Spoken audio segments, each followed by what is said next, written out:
भारत, जिथे विविधता हीच आपली ओळख आहे। एका बाजूला होळीचे रंग उधळले जात आहेत, तर दुसऱ्या बाजूला रमजानचे पवित्र उपवास सुरू आहेत। गल्लीत एका बाजूला गुलाल दिसतोय, तर दुसरीकडे इफ्तारच्या तयारीची लगबग।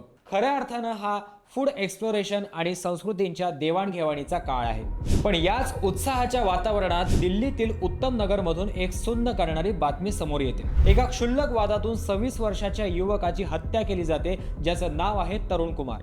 ज्या सणांनी आपल्याला एकत्र आणायला हवं, त्याच सणांच्या निमित्तानं आपण एकमेकांचा जीव घेण्याइतपत आपली मजल जाते।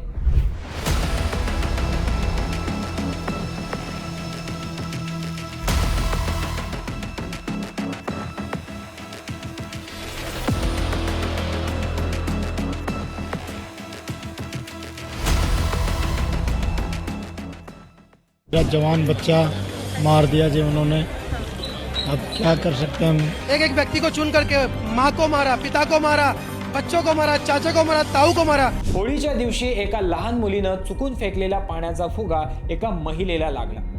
हे निमित्त झालं, पण खरंच विचार करा, एका फुग्यामुळे कोणाचा जीव घेतला जाऊ शकतो का? नक्कीच नाही। हा राग त्या फुग्याबद्दल नव्हता, तर हा राग आपल्या मनात वर्षानुवर्षे पेरलेल्या द्वेषाचा किंवा अहंकाराचा स्फोट होता। रात्रीच्या अंधारात जेव्हा जमावानं तरुणवर हल्ला केला, तेव्हा त्यांनी फक्त एका माणसाला मारलं नाही, तर त्या एकतेच्या भावनेलाही जखमी केलं। आपल्या भारत देशामध्ये विविधतेत एकता ही ओळ केवळ फक्त पुस्तकांपुरती मर्यादित राहिली आहे का? एका बाजूला आपण एकमेकांच्या सणांना शुभेच्छा देतो, शिरखुर्मा आणि पुरणपोळीचा आस्वाद घेतो, पण दुसरीकडे सणांच्याच काळात आमचा सण मोठा की तुमचा, किंवा आमच्या भागात असं कसं झालं, यावरून हिंसेचे प्रकार वाढले आहेत। सणांचा मूळ उद्देश जो आनंद आणि प्रेम होता, तो कुठेतरी हरवलाय आणि त्याची जागा आता शक्ती प्रदर्शनाने घेतली आहे। सण हे फक्त निमित्त ठरतात, पण मूळ कारण असतं ते म्हणजे सहिष्णुतेचा अंत।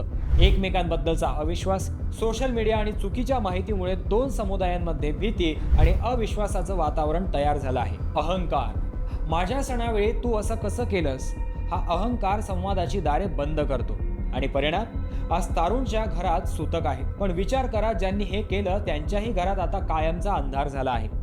एका क्षणाच्या रागाने दोन समाज आणि अनेक कुटुंबे उद्ध्वस्त झाली आहेत। जेव्हा आपण म्हणतो की भारत हा एकतेचा देश आहे, तेव्हा त्या एकतेची परीक्षा अशाच कठीण काळात असते। सण एकत्र येण्यासाठी असतात, पण आज परिस्थिती अशी आहे की सण आले की पोलीस बंदोबस्त वाढवावा लागतो। ही आपली प्रगती आहे की अधोगती? एका लहान मुलीची चूक सुधारण्याऐवजी एका तरुणाचा बळी घेण्यापर्यंत आपली मजल जाते, हे आपल्या समाजाचे सर्वात मोठे अपयश आहे। रंगांनी मनं जोडली पाहिजेत, रक्ताने रस्ते माखले नाही पाहिजेत। तरुणाची हत्या ही केवळ एका कुटुंबाची हानी नाहीये, तर ती आपल्या संस्कृतीला लागलेली काळिमा आहे। जर आपल्याला खरोखर विविधतेत एकता टिकवायची असेल, तर सर्वात आधी आपल्या मनातील हिंसेची भावना काढून टाकावी लागेल। तुम्हाला काय वाटतंय?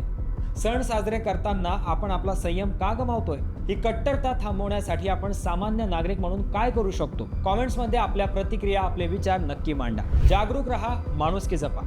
धन्यवाद।